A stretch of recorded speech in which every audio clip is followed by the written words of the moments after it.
What is up, everybody? UFC ended for me a while ago now, a few hours ago. But I thought I'd get on here and just say some things that I had to say, right?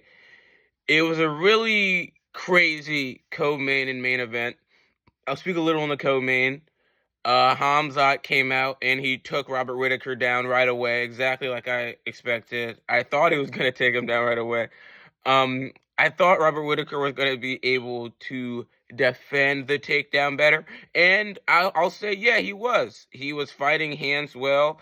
He was using the octagon to the best of his ability, but Hamzat's just a dog. And one thing that you can't really put a meter on is heart, right? And that's the one thing that Hamzat seems to have a abundance of, his heart. And he went out there tonight and he showed it, and he got a submission. And Robert Whittaker tapped so quick that I thought he was injured. And it's still so early that I wouldn't be surprised. And he comes out and says, "Hey, I fractured my jaw," or "Hey, this happened." But either way, even if he did fracture his jaw, it was something that was caused by Hamzat. Hamzat just has extreme power. I mean, if you guys didn't watch that fight, Robert Whittaker literally tapped immediately. The second that Hamzat got the choke, Rob tapped. So I wouldn't be surprised if he comes out and says, "Hey, Hamzat's power, that choke, as soon as he got it, my face was in a weird position and my jaw snapped," or something like that. So that was a first round submission for Hamzat. Okay. Max Holloway versus Ilia Topuria.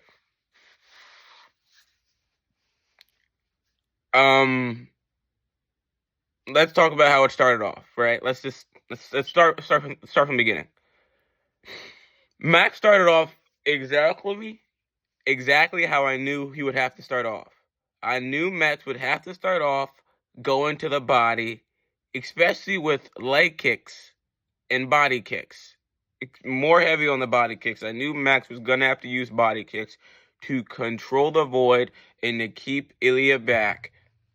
Okay?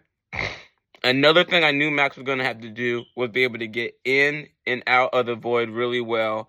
And one thing he used to do that was his jab.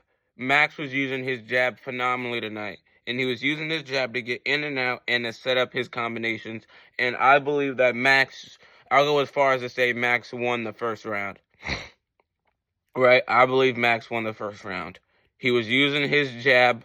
He was getting in and out of the pocket. He was circling out. When Ilia had him in these car crash situations, Max was able to still circle out and get back to the center. Ilia's face was very red. Max was landing a lot of strikes. Max had already landed over 200 strikes by the middle of the second round. He was putting his combinations out there. He was flowing, and he was hitting Ilia Topuria. Some would even say he was winning up until he wasn't. And that just goes to show Ilia Topuria, that's why he's so scary, right? He can be getting beat. You could be fighting him as an opponent, and your game plan is literally going pitch perfect to how you want it to go. Max was doing everything he needed to do. He was doing everything he needed to do. He was getting in and out. He was controlling the range. He was working his jab. And he was even starting to get Ilia out of position until he wasn't. Let's not say that. Let's not go that far. He wasn't starting to get Ilia out of position. Let's not go that far. Let's go into the second round, and this is where I believe Max lost the fight. In the second round, Max stopped pressuring. Max became more flat-footed, and he was standing right in front of Ilia. He stopped. In the first round, Max was pressuring off the bell, throwing the kicks, throwing his jab, pushing forward. He wasn't doing it in the second round. Come out the second round, he's standing flat-footed. He's standing right in front of Ilia. He's not throwing out as much. And what that causes is Ilia to be able to work forward and work you to where he wants you in that octagon to create that car crash. And when you're not putting out strikes, when you're not over pressuring him and forcing him to be on the back foot, when you're allowing him to take over the octagon and control where the fight goes, he's going to get to that car crash situation, and that's exactly what happened. That's exactly what happened. like I said, I believe Max was doing really well. I believe Max was executing his game plan to the utmost percentage until he got knocked out.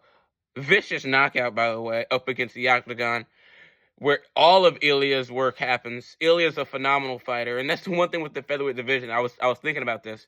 With the featherweights, I tend to notice you never have a one and done champion. Whenever there is a new face going along with the gold in the featherweight division, it is some phenom, right? So get ready to see Ilia there for a long time.